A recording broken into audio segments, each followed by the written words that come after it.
you know, he screwed everybody in the original ECW, and I'll never forget the whole page of names in Meltzer's newsletter. Everybody owed hundreds of thousands of dollars to. The only one not on the list was me, because our check cleared, and he didn't expect that it would. So I'm the only person from the original ECW that got all of my money.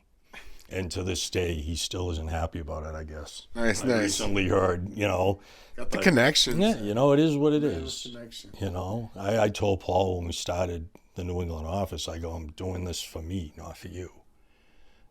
So anything goes wrong, it's over. And he bounced a check on us, and I shut everything down.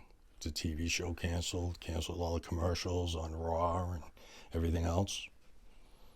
And that was it, and then they folded quickly after that, and then Vince bought them to just kill it, like he does with all the other companies he buys. He takes them to end the competition, picks what he wants, and just fades away, the rest of it. So it was great, and I love talking about it when I can remember stuff. Doing things like this is good because my mind starts to spin about things, and I start to remember stuff. All right. But with this injury, it sucks. I can't remember anybody's name. I meet somebody and that's the end of it. It's like we let go shaking hands. I can't remember. But it's gotten better with the medication, thank God, because it really sucks when you're trying to have a conversation with somebody and then you have no idea what you're just talking about. Yeah, very cool that you can be at the forefront of all that research. And like you said, there's kind of the beginning seeds. They don't know too much about this, and that you've had some success. Yeah, and Dr. Cantu is my doctor, Dr. Robert Cantu, and he is like world renowned on CTE and brain injuries, and he's right in Boston. So I'm blessed to be here because it's the best doctor in the world and the best team in the world. So I brought Perry Saturn, came up last year, and excuse me. I got Perry to go in and see Dr. Cantu and get diagnosed, and because in Minnesota they don't have a clue. They just would give him pain medicine and depression medicine and say, we don't know what to do with you. All right. And that's not the way to deal with it, So Dr. Cantu was gracious enough to see Perry last year and kind of get him off of some stuff that they had him on, and he feels better already, which is great. All right. And what was your history with Perry Saturn? You said you kind of helped him get his foot in the door in ECW and everything. Yeah, Perry, he was from Ohio, and he drove up here in an old Mustang, a white Mustang with no back window. There was a trash bag in the back window. All right. And he drove from Ohio to here to join Kowalski School, and he lived in his car in the parking lot of the school. That's dedication. He really wanted to do it. So I was traveling at the time, and Kowalski called me and said, when you get home, I got this guy I want you to meet. He's working at a strip club over by where you live. Go in and see him and introduce yourself. And so I went and met Perry. We became friends from that day on, and helped him as far as doing demo tapes and things like that to send off to people, like 10-minute demo tapes. Because when they worked for Lawler down in Memphis, Perry would have, it was a live show every Saturday.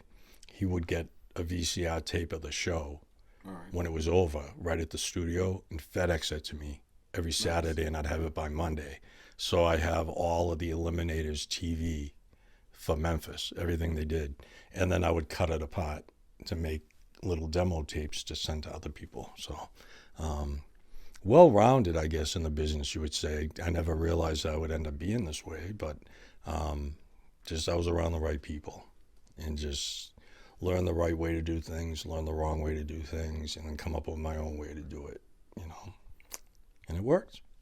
Awesome, man. The experience, definitely. Thank you for coming out. The memories here. Thank you for taking some time with us. All the way from Sharing the Minnesota. memories. Jeez. We came out here, had to Minnesota talk the to you. compound. Seeing the experience. Any memories from your time there in the 80s WWF? Just all good memories, really. People often ask if there's anybody I didn't like in my career, and there's really not. It's like a family. Everybody works together, and you're all there to get the whole thing over, and you got to work together to do it. And nowadays I don't think it is even like it was back in my day, where the referee was a huge part of the match. I mean, if you screwed up, you could ruin the whole thing. I don't think it's that so far dramatic nowadays as it used to be, but that just makes you better at the business, and watching all the promos and all the different things they did and how people promoted events and how they did it, how they dealt with TV stations. That's how I had a high school education. That's it. And went to wrestling school and did the things I did just from learning. So I was lucky to be all around the right people through my whole career. So yeah, very cool, very cool. And being the youngest ref, like having that gimmick, what was maybe some things that went wrong, and Kowalski kind of anything ever go too terribly wrong in the beginning, or nervous being such a young kid, or Kowalski, like you said, you're kind of the cool guy at school. Oh, yeah. Kowalski was nervous because I was so young and so small. He was worried I'd get hurt in the ring, but he trained me. That's why I took all the crazy hits and the flying things I did in the ring, because Kowalski taught me how to wrestle. And a lot of the referees didn't know how to wrestle, and they didn't want to do these crazy things. But he trained me safely, and I learned it right, and for the most part was able to protect myself. Can't be perfect all the time, and that's how you get hurt. But could have been worse, I guess. I went through all those years without injuries, really, knock on wood. So onward and upward. That's how I look at it now. There's just spread the word, let people know. I'm willing to help any pro wrestler or anybody who's got brain injury, is having problems. I've got the doctors, I've got all the people in place up here in Boston that are willing to see people. So it's going to be rewarding. It's already been rewarding. I've helped 2 or 3 different people already, and helping Perry Saturn was awesome because he was really down and out. I mean, and he was homeless after the whole WWE thing, and living under a bridge. He made millions of dollars, and then he has nothing. And then he went down the drug lane, which he never did.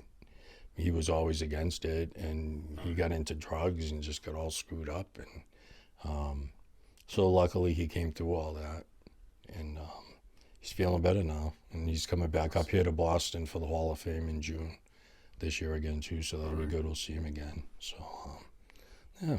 Great memories, great time. Cool, very cool to be able to help out, make a difference. Like we always talk about the real life impact of pro wrestling, but chasing dreams and everything.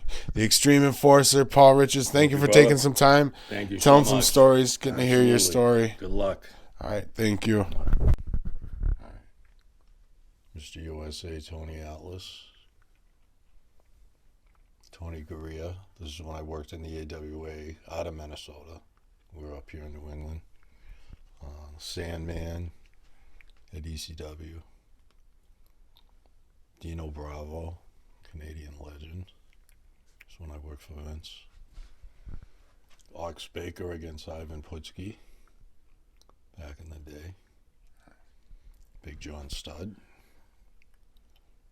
Is that something that's a match that you attended or anything? But every picture's with me in it, yeah. All right. All over the. That's when you were reffing? Oh, yeah. All of them.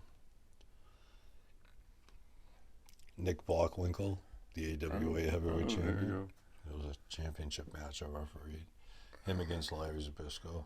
Hercules is under them. Ray Hernandez. Ultimate Warrior. Sergeant Slaughter above them. Cool.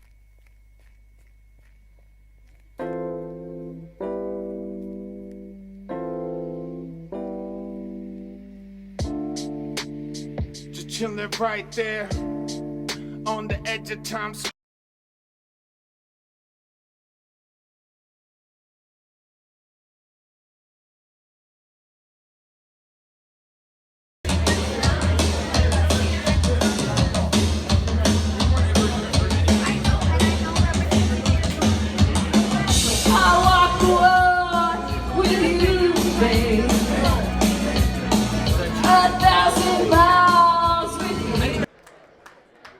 My name is Brian Pillman Jr., and you are watching The State of Pro Wrestling. This is Channing Thomas, the Natural, and you're listening to the State of Pro Wrestling.